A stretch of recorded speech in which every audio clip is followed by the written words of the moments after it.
नमस्कार फ्रेंड्स, स्वागत है आपका हमारे YouTube channel home science BA पर।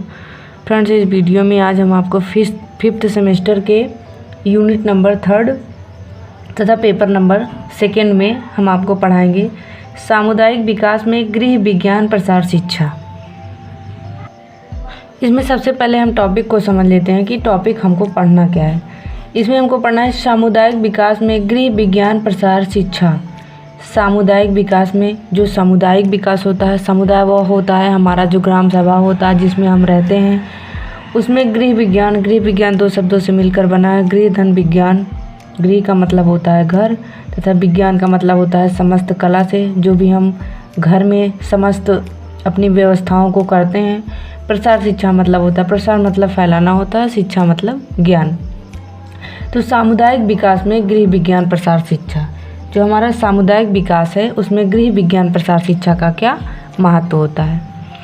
उसके पहले हम पढ़ेंगे गृह विज्ञान प्रसार शिक्षा का अर्थ। गृह विज्ञान की शिक्षा न केवल छात्र छात्राओं के लिए ही आवश्यक है, वरन प्रत्येक गृहिणी को सुखद एवं स्वस्थ पारिवारिक जीवन व्यतीत करने के उद्देश्य से इस विषय की शिक्षा अनिवार्य है। यह सर्वविदित है कि भारत एक निर्धन देश है। यहाँ 62 से 63% व्यक्ति निरक्षर हैं, मतलब जो पढ़ने में सक्षम नहीं है।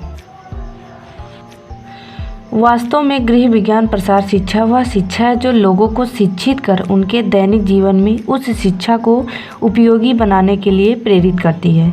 इस प्रकार प्रसार शिक्षा लोगों को परिवर्तित करने की दिशा में प्रेरित करने का एक माध्यम है, किंतु यह परिवर्तन सही दिशा में होना चाहिए तथा स्वतः प्रेरणा प्राप्त होना भी आवश्यक होता है, क्योंकि ज़बरदस्ती किसी को शिक्षा नहीं दिया जा सकता है। जब तक कोई व्यक्ति खुद से शिक्षित होना नहीं चाहेगा तब तक हम उसको बाय फोर्स शिक्षित नहीं कर सकते हैं। आगे हम देखते हैं गृह विज्ञान प्रसार शिक्षा के उद्देश्य। इसके उद्देश्य क्या होते हैं। सामान्यतः प्रत्येक योजना किसी भी निर्धारित लक्ष्य की ओर प्रगतिशील मतलब आगे की तरफ बढ़ती है, वह उसी के अनुरूप क्रियान्वित की जाती है। यह निर्धारित लक्ष्य जिसकी ओर प्रयासों को एकाग्र किया जाता है उस योजना का उद्देश्य कहलाता है। इसमें हम देखते हैं जो मुख्य उद्देश्य होते हैं। इसमें सबसे पहला उद्देश्य है गृहिणियों के सर्वोन्मुखी विकास में सहायता देना। गृहिणियों के सर्वोन्मुखी जो उनका संपूर्ण विकास होता है उसमें क्या करना, सहायता प्रदान करना। उसके बाद उपलब्ध संसाधनों के उपयोग द्वारा गृहिणियों की सहायता करना। उपलब्ध जो संसाधन होते हैं उनका उपयोग करके गृहिणियों की सहायता करना तथा उनको सहायता करना सिखाना। उसके बाद सरकारी कार्यक्रमों तथा गृहिणियों के सार्वभौमिक विकास को बढ़ावा देने वाली स्वैच्छिक संस्थाओं के कार्यों को सुदृढ़ बनाना मतलब मजबूत बनाना। जो हमारी सरकारी कार्यक्रम होते हैं जो गृहिणियों के सार्वभौमिक विकास को बढ़ावा देने के लिए इच्छा रखती हैं तथा आगे बढ़ती हैं, उन संस्थाओं को क्या करना, मजबूत बनाना, ताकि ज़्यादा से ज़्यादा वो अपने कार्य में बढ़ोतरी कर सकें। इस तरीके से हमने देखा ये कुछ मुख्य उद्देश्य थे। उसके बाद हम देखते हैं गृह विज्ञान प्रसार शिक्षा के कार्यक्रम। इसके कार्यक्रम क्या होते हैं, जो इसके मुख्य कार्यक्रम है उसको हम देखेंगे। माँ एवं शिशु की देखभाल करना, स्वास्थ्य तथा स्वच्छता की ओर विशेष ध्यान देना, शिक्षा तथा प्रौढ़ शिक्षा। उसके बाद गृह व्यवस्था, परिवार की अर्थ व्यवस्था को सुचारू रूप से चलाने के लिए पारिवारिक बजट बनाना तथा घर की सजावट करना। बच्चों तथा महिलाओं के लिए सामुदायिक संगठनों का निर्माण करना। आर्थिक रूप से विकास कार्यक्रम करना। इसके अंतर्गत धन संचय करना तथा धन की बचत करना तथा धनोपार्जन द्वारा धन की बचत के द्वारा पारिवारिक आय में वृद्धि करना। दोनों पक्ष सम्मिलित हैं। कृषि से संबंधित कार्य जैसे रसोई वाटिका, मुर्गी पालन, मधुमक्खी पालन आदि को प्रोत्साहन प्रदान करना। बच्चों तथा महिलाओं के लिए मनोरंजन सांस्कृतिक कार्यक्रम प्रस्तुत करना। इस तरीके से इतना कार्यक्रम होता है जो गृह विज्ञान प्रसार शिक्षा के कार्यक्रम में आता है। उसके बाद आगे देखते हैं गृह विज्ञान प्रसार शिक्षा के सिद्धांत। इसके सिद्धांत क्या होते हैं। इसमें पहला सिद्धांत होता है प्राथमिक आवश्यकता का सिद्धांत, जो हमारी प्राथमिक आवश्यकताएं होती हैं उसका सिद्धांत। उसके बाद यथास्थिति समायोजन का सिद्धांत, आत्मनिर्भरता का सिद्धांत। उसके बाद सहभागीदारी का सिद्धांत, जाति धर्म निरपेक्षता का सिद्धांत, पारिवारिक तक पहुंच का सिद्धांत। उसके बाद प्रशिक्षित विशेषज्ञों का सिद्धांत, स्वयं करके सीखने का सिद्धांत।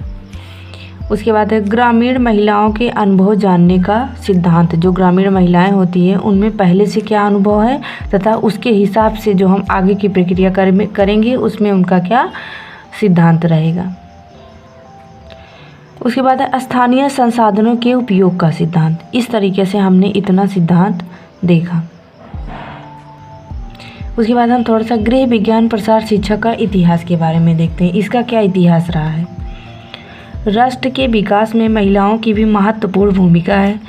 देश में आर्थिक तथा सामाजिक विकास हेतु सामुदायिक विकास तथा प्रसार कार्य आरंभ किया गया, जिसका प्रमुख उद्देश्य होता है ग्रामीण जनता विकास करना। जितना भी सामुदायिक कार्यक्रम होता है उसका मुख्य विकास होता है कि ग्रामीण जनता का विकास करना। ग्रामीण उत्थान के लिए महिलाओं के विकास का भी महत्व समझा गया, क्योंकि इसके बिना कार्यक्रम अधूरा है। परिणामतः 24 मई 1954 को गृह विज्ञान प्रसार शिक्षा का प्रादुर्भाव हुआ, मतलब इसका उत्थान हुआ, शुरुआत किया गया। इसमें USAID, जिसका फुल फॉर्म है United state agency for international development था, जो उस समय यूनाइटेड स्टेट TCM के नाम से जाना जाता था, जो कि फोर्ड फाउंडेशन ने सहायता प्रदान की थी। भारत के विभिन्न राज्यों के प्रसार प्रशिक्षण केंद्रों में 27 होम साइंस विंग्स 1956 तक खोले गए, जहां ग्राम सेविकाओं को गृह विज्ञान प्रसार संबंधी कार्य ज्ञान दिया जाने लगा, जिससे गृह व्यवस्था को उन्नत कर सकें तथा आगे चल कर के वह अपना काम भी स्वयं कर सके तथा अपने परिवार का भी साथ साथ विकास कर सकें। थोड़ा सा हम देखते हैं गृह विज्ञान प्रसार शिक्षा कार्यक्रम का आरंभिक विकास। जो गृह विज्ञान प्रसार शिक्षा है उसका आरंभिक विकास कहाँ से शुरुआत हुआ तथा कहाँ से इसका शुरुआत किया गया। गृह विज्ञान महाविद्यालयों में प्रसार शिक्षा खंडों की स्थापना। सबसे पहले जो गृह विज्ञान विषय था उसको महाविद्यालयों में प्रसार शिक्षा खंडों की स्थापना की गई। उसके बाद कृषक कन्याओं को प्रशिक्षण। पहले कृषक घर पर जा कर के ग्रामीणों के घर पर, लोगों के घर पे जा कर के कृषक के बारे में उनको प्रशिक्षण दिया गया तथा उनको जानकारी प्रदान की गई। उसके बाद प्राइमरी स्कूल शिक्षकों को प्रशिक्षण दिया गया।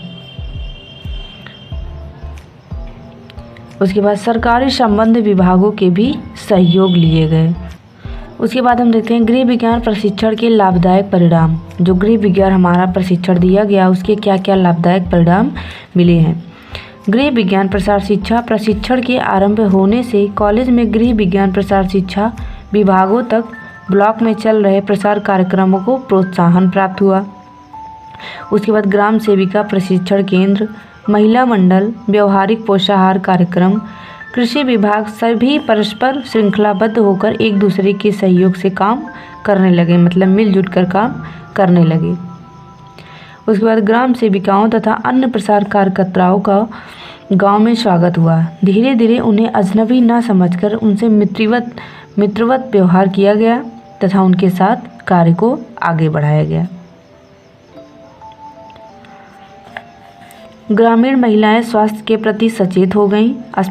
अस्पतालों तथा स्वास्थ्य केंद्रों की उनमें उपस्थिति बढ़ने लगी, जिससे उन्हें जानकारी होने लगी कि रतौंधी, रक्ताल्पता, त्वचा रोग, रिकेट्स आदि बीमारियों किन किन पोषक तत्वों की कमी से होती है तथा कौन से पोषक तत्वों के खाने से उस कमी को दूर किया जा सकता है। इस तरीके से गृह विज्ञान के प्रशिक्षण के द्वारा बहुत ही लाभदायक परिणाम प्राप्त हुए।